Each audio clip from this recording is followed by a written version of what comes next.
김준일의 뉴스 공감 2부 시작하겠습니다. 가톨릭 교회에서 말하는 정치 생활의 목적. 단순히 권력을 획득하거나 유지하기 위함이 아니라 공동선을 실현하고 정의롭고 인간 존엄을 존중하는 사회를 이루는 걸 말하는데요. 간추린 사회교리 189항에는 정치는 인간과 공동체의 진정한 발전을 목표로 삼아야 하며 공동선을 지향하는 활동이 되어야 한다라고 명시되어 있습니다. 앞서 가톨릭 주교회의는 가톨릭 교회의 가르침에 비춰본 한국 사회 현실의 문제점과 관련해 각 대선 후보들에게 정책과 견해를 묻는 질의서를 보냈습니다. 모든 정당으로부터 답변을 받은 건 아닌데요. 그래서 답변 대신 후보들의 공약과 발언을 토대로 비교 분석을 해볼까 합니다. 주교회의 정의평화위원회 총무 하성룡 신부 나오셨습니다. 안녕하세요, 신부님. 네, 안녕하세요. 네. 예, 주교회의에서 선거 때마다 각 정당이나 후보자들한테 네. 정책 질의서를 지금 보내는 거잖아요. 네네네. 이거 언제부터 한 건가요? 네, 그 2012년 18대 대선 그다음에 그 후에는 총선 다 포함해서 전국 단위 선거는 다 보내고 있습니다. 아, 그렇군요. 네. 그러면 이제 뭐 대선 후보에게 보내거나 아니면은 정당에 보내거나. 네. 그래서 그거에 대해서 이제 그쪽에서 답변을 이제 정치권에서 답변을 해오는데 이번에는 답변을 안 했나요? 네, 보통은 이제 모든 정당이 답변을 안 하는 경우는 없고요. 뭐 한두 정당이 안 하거나 이런 경우는 있었는데 이번에 이제 모든 정당이 다 답변을 안 했는데요. 근데 그 답변을 안 하게 된 뭐 이유를 뭐 직접 물어본 건 아니지만 이제 추론해 보자면은 21대 대통령 선거가 이제 19대 대선이 이제 시작되게 된 거와 비슷한 상황인 거잖아요. 근데 대통령 그쵸. 탄핵으로 인한 대선. 네, 네. 예. 근데 이제 19대 대선 같은 경우는 이미 여론조사에서부터 이제 차이가 많이 났었는데 이제 지금 같은 경우는 지지율 차이가 이렇게 많이 나지 않은 상황 속에서 아무래도 이제 답변이 혹시라도 잘못되거나 답변이 이제 한쪽 종교나 어디에 쏠리게 되면은 그게 아마 지지율에 큰 영향을 주지 않을까 해서 이렇게 답변을 해서 설화에 휩싸이는 것보다는 아예 그냥 답변을 안 하는 쪽을 선택하지 않았나 합니다. 그렇군요. 뭐 여러 가지 이유가 있겠지만은 이번이 또 정책이 좀 실족된 선거다 선거도 이런 있고, 네네. 뭐 평가들도 네네. 있습니다. 공식 정책 공약집이 없고. 이재명 후보 같은 경우에는 사전투표 하루 전날 그쵸, 나왔어요. 그냥, 그리고 나머지 후보들도 그거보다 이틀 앞서서 나온 네네. 정도니까 뭐 그런 것들을 감안을 하더라도 좀 아쉽다라는 생각을 네네. 하고요. 자, 일단은 그러면은 공약을 분야별로 짧게 좀 네. 짚어보도록 하겠습니다. 의료개혁 문제. 네. 윤석열 정부에서 의료개혁의 기치를 들었는데 의대 정원을 2,000명을 일방적으로 밀어붙이다가 결국은 사회적 혼란만 일으키고 좌초가 됐습니다. 의료개혁 지금 가톨릭 교회에서는 좀 입장이 어떻고 각 후보들의 입장은 어떻게 보시는지 궁금합니다. 기본적으로 가톨릭 교회는 이제 공공성을 확충을 해야 된다라고 이야기를 하고 있고요. 근데 그 공공성을 확충해야 된다는 어떤 취지에서 봤을 때에는 이제 권영국 후보나 이재명 후보 같은 경우에는 어느 정도는 가톨릭 교회 입장에 좀 이제 충실한 입장이라고 한다면은 이제 이준석 후보나 김문수 후보 같은 경우는 이제 공공성 강화라고 물론 타이틀은 달려 있지만 실질적인 내용으로 봤을 때는 공공성 강화와는 조금 반대되는 쪽으로 많이 나와 있다고 할 수가 있죠. 그렇군요. 그 건강보험 공약도 후보들마다 있었는데 이거를 가지고 또 토론회에서 상당히 논쟁이 그렇죠. 네. 이준석 후보와 이제 이재명 후보 간의 논쟁도 벌어지기도 했습니다. 좀 어떤 공약들이 있었고 어떻게 좀 보시는지 궁금합니다. 기본적으로 이제 건강보험 같은 경우는 특히 이제 한국의 건강보험 같은 경우는 이제 보편성에 확 그 방점이 찍혀져 있는 거잖아요. 근데 이 보편성이라는 게 굉장히 오랫동안 유지해 왔지만 그 보편성을 얼마나 더 이게 세부적으로 그다음에 이제 소외되는 계층, 소외되는 어떤 지역 없이 확충할 수 있는가에 대한 이야기들을 할 때에 이제 말씀하신 대로 아무래도 이제 이재명 후보 같은 경우에는 그런 방향성으로도 공공성을 강화하는 쪽으로 소외되는 계층이 없는 쪽으로 가겠다라는 쪽의 입장이고요. 아무래도 이제 이준석 후보나 이제 김문수 후보 같은 경우에는 그 공공성을 더 확충하는 것보다는 지금도 공공성은 충분하다. 그래서 이 공공성의 재정 건전성을 더 강조하는 쪽으로 좀 많이 갔잖아요. 근데 이게 어불성설인 게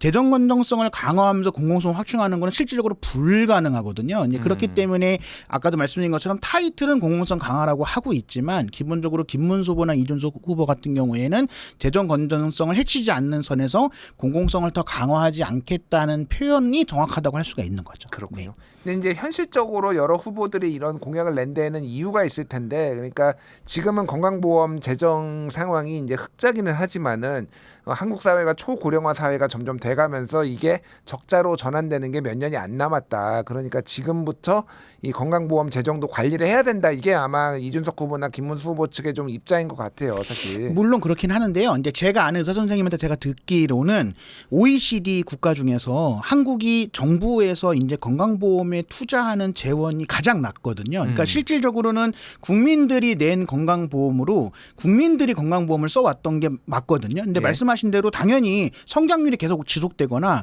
아니면 저출생 문제가 해결이 돼서 출생률이 계속 늘어난다고 한다면 이 문제는 그렇게 큰 문제가 아닐 수도 있는데 장기적인 관점으로 봤을 때는 성장률이 우리가 과거처럼 뭐 8% 9%로 간다는 건 거의 불가능한 일이잖아요. 그리고 80년대나 그랬죠. 그렇죠. 예, 예. 예, 그리고 이제 뭐 예전처럼 무슨 뭐 아이들이 뭐 엄청나게 많이 태어나는 일도 실질적으로 불가능한 거고 그러니까 당연히 OECD 기준에 맞춰서 정부에서 재원을 투자하는 게 맞는 거거든요. 그래서 그 제가 아는 의사 선생님 말씀으로는 건강보험이 적자기 때문에 건강보험의 어떤 재정 건전성이나 아니면 건강보험의 뭐 어떤 재정을 흑자로 만들어야 된다라는 것 자체는 그분 말씀으로는 사기에 가깝다고 얘기해요. 원래 건강보험은 적자가 맞다고 합니다. 그러니까 물론 방만한 운용을 해야 된다 이런 얘기는 아니지만 그만큼 정부가 재원을 투자를 해서 국민의 기본적인 복지를 유지하는 쪽으로 나아가는 게 맞는 거죠. 알겠습니다. 이번에는 사법개혁에 대한 각 후보들의 공약을 살펴보도록 하겠는데요. 큰 틀에서 이제 검찰까지 포함해서 수사기관 조정 문제 이런 것까지 포함이 된 겁니다. 검경 수사권 조정 그리고 공수처 개혁의 필요성에 대해서 질의를 했습니다. 지금 후보들은 답변을 공식적으로 해오지 않았지만 공약들이 있으니까 이거는 좀 어떤 공약이 있었고 어떻게 평가하시는지.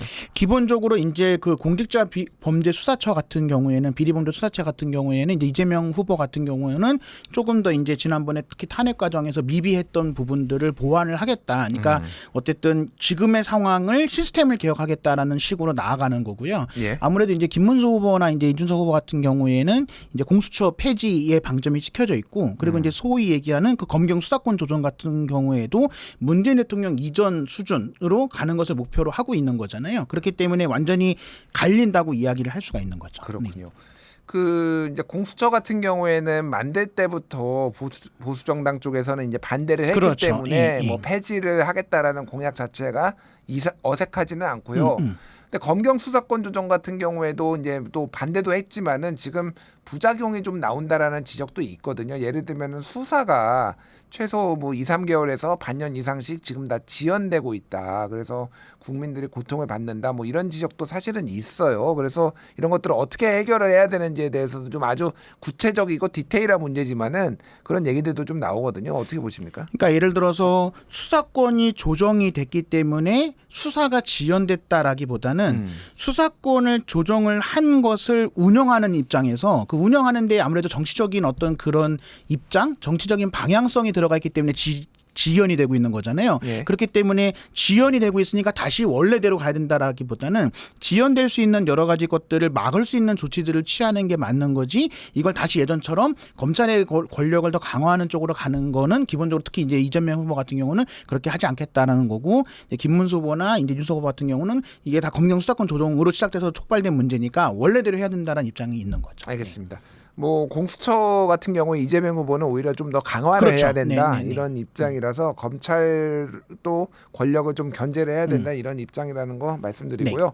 이번에는 후보들의 언론 미디어 공약을 좀 짚어보도록 할 텐데요. 이번에 사실 이 분야가 거의 주목을 못 받았어요. 그래서 잘 모르시는 분들도 많을 텐데 일단 방송의 독립성, 공영성 강화 이거에 대해서 후보들은 어떻게 공약을 냈고 했는지 좀 설명해 주시죠. 기본적으로 이제 모든 후보들이 다 그 방송의 독립성, 그다음에 방송의 어떤 중립 이거를 강화하겠다라는 이야기는 하고 있는데요. 그 강론에 들어가서 그럼 이걸 어떻게 할 거냐 했을 때 기본적으로 이제 김문수 후보나 이준석 후보 같은 경우는 강론에 대한 이야기는 없고요. 타이틀로만 있는 거고요.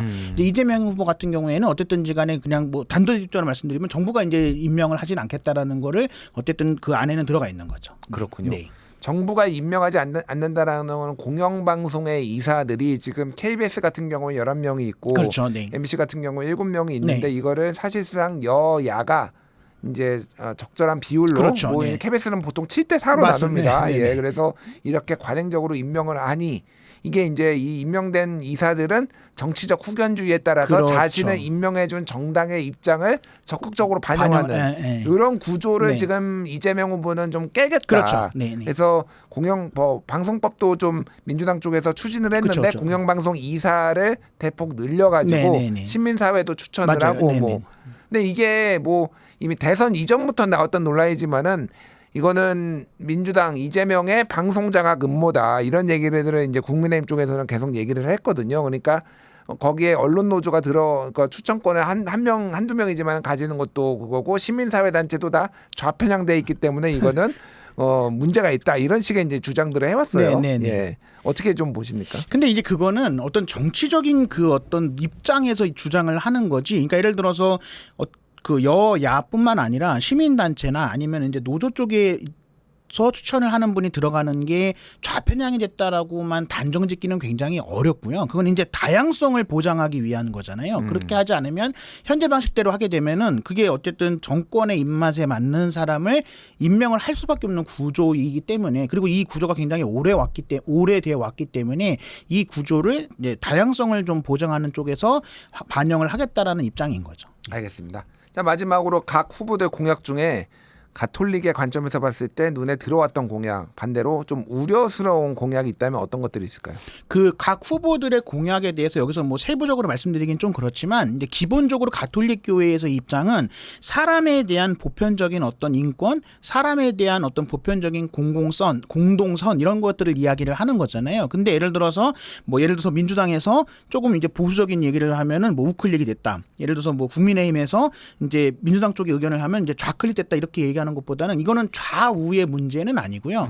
그 사람에 대한 기본적인 어떤 권리, 사람에 대한 기본적인 의무에 대한 거는 저는 기본적으로는 여기에 어떤 정당색이나 정치색을 입혀서 되는 거는 아니라고 생각을 합니다.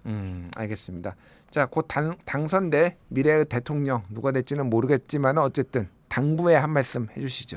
그 가톨릭 교회의 입장에서 당부의 말씀은 국민 한 사람 한 사람이 소외되거나 무시되지 않는 너무나 당연한 이야기인데 우리가 이제 특히나 이번 이제 대통령 선거 같은 경우에는 내 편에 대한 어떤 입장이 강했던 어떤 정권에 의해서 이게 촉발된 측면이 크잖아요. 그래서 내 편만 내 국민은 아니니까 국민은 내 편이 아닌 분들도 있으니까 모두의 국민을 위한 정부 그다음에 모두의 국민을 위한 대통령이 됐으면 좋겠습니다. 예, 정말 중요한 말씀을 해주셨는데 그 대선 후보일 때는 그 정당의 대선 후보였지만 그렇죠. 네. 대통령이 되는 순간 국민 모두 대한민국 국민 모두의 대통령이라는 걸 잊지 않으면 되고 본인 비판한다고 그 언론들 안 보고 유튜브만 보지 마시고 누가 될지는 모르겠으나 비판도 좀 감수하면서 네. 또 여론도 청취하는 그런 대통령이 됐으면 좋겠습니다.